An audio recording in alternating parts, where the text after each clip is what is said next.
best Real Madrid youngsters actually scratched that out.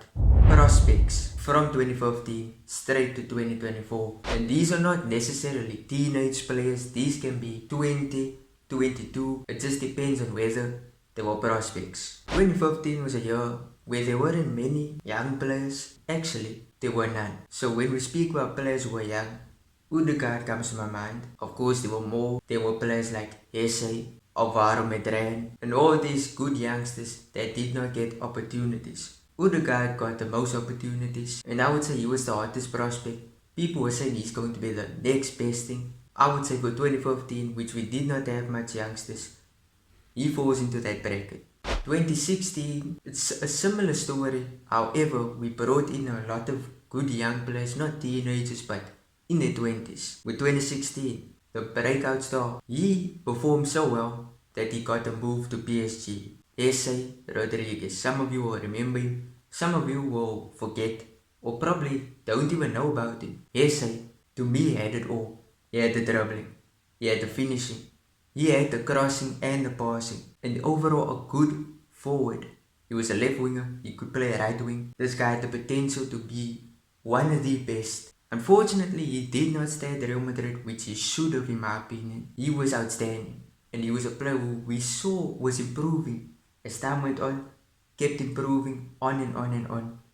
But then he moved to PSG, which that was not a good move in my opinion. And in 2016, he was great, scoring goals, left and right, assisting a lot of goals towards Ronaldo. Esse to me was the best prospect of 2016. 2017, this year was actually a great year. And the prospect I'm going to mention was the replacement for Esse, who left for PSG, Marco Asensio. He even took his shirt number. He took his role, his shirt number, and Asensio excelled even more than I expected Esse to shine. I mean, what can we say? He was scoring bangers. He was just good. He had the passion. He wasn't necessarily the most skillful, fast player, but his awareness of the game. Asensio was scoring goals against Bayern Munich and many big clubs. Even scored in the Champions League final against Juventus. We all thought he would be the biggest prospect, the biggest star. We thought he would reach heights of possibly reaching the best player of the world status. However, the injury stopped him in the later years. But Asensio with 2017, I don't think you get a better season for a youngster. And not to mention how difficult it was for a young player to fit in the 2017 Real Madrid. Do you know who we had? We had Ronaldo, Marcelo, Ramos, James Rodriguez, Bale, Benzema. How he even fit into the team has to be studied. 2018, there's actually more variety in 2018 because there was Dani Ceballos, Theo Hernandez, Ashraf Hakimi. There was a lot of young prospects. Were they used? No. Zidane did not like using young talents, but one in particular that he did use came straight from the academy, Ashraf Hakimi. Hakimi was a right back. He still is to this day, but we saw the talent. However, he was not at the level which he should have been, being 19 years of age, playing for the first team. That was crazy, genuinely. And one game in particular comes to my mind of when he had a decent performance and he actually started the game. From the first minute, Hakimi played against Tottenham, in which, if you remember, we lost 4-1. His defending was absolutely poor, but if you remember the game, Hakimi was getting most of the ball, crossing most of the time, and now you look at him, he's one of the most perfect right backs, and he's still young, 24. And should he join Real Madrid in the future? We don't know. Could be a possibility. I could say Asensio was also the best prospect in 2018, but he was already established. So I can't really say Asensio. I will go with Hakimi for 2018. 2019. Who can you mention? In the year when we had Fede Valverde, Reguilon, a lot of good youngsters, but Vinicius Jr., the man brought in for 50 million euros from Brazil. He started most games. That is insane. For an 18-year-old to join the club, not experienced in Europe. He has not played in the big games. And when he played, he was good. He had the dribbling. He did not have the finishing, nor the passing. Vinicius truly has become the player that we all thought he would.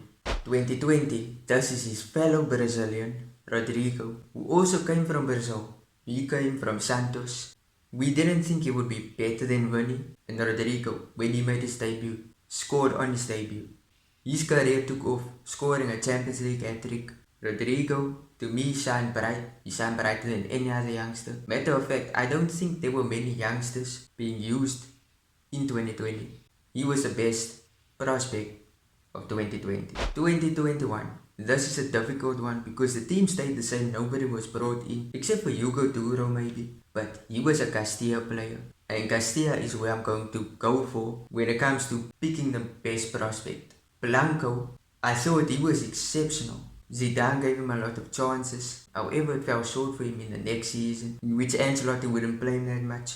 But 2021, out of Arribas, Miguel Gutierrez, Hugo Duro, all these young players who got opportunities from Zizou due to all the injuries. Blanco, to me, might be an unpopular opinion. You might go for Arribas or some other player. To me, Blanco was exceptional as a central defensive midfielder. How he's doing now, I don't know. He plays for Alaves, but I think he has injury problems. But still, he will be a good player in the future. 2022. For this one, there's many candidates. There's Miguel Gutierrez, which is again a candidate, but he played much more, he played much better. He showed that he actually should be playing ahead of Marcelo, which is insane to say. But I can't look past Eduardo Camavinga, a man brought on deadline day. There were some people saying he should go to Castilla, but in his debut season, this guy was insane. His performances in the Champions League especially. That is the big games, the big moments. He stepped up, and what a signing he was. He even proved it further in the upcoming seasons. And that also leads us to 2023, in which I could say Camavinga again because he was featured in almost every game, playing as a left back, being our best left back for that season. But I'm not going to mention Camavinga again, even though he was probably our best youngest player. But I'm going with a Castilla player, a prospect brought up by Ancelotti, who was given opportunities and he scored in almost all of his games. Alvaro Rodriguez. Rodriguez showed up, scoring against Atletico. I think Rodriguez was our best prospect. Now in 2024, we have a lot of youngsters. We can mention Bellingham, Camavinga, but these guys are established. For this one, I can go for Nico Paz because Nico Paz has been amazing. He even scored a goal against Napoli, and it was a long range, out of the box goal. Nico Paz has improved a lot as a player, and he could be used for next season. There's also Arda Güler. He's had a rough season. It was a bad season for him due to the injuries. However, he has come back, scoring, exceptional by Fenerbahce. The hype for him, he's already shown that the hype is real. Him against Nico Paz, I'm choosing Arda Güler. That's my list. Leave your opinion. Do you agree? Do you disagree? But if you enjoyed, smash like, subscribe. It truly helps me out.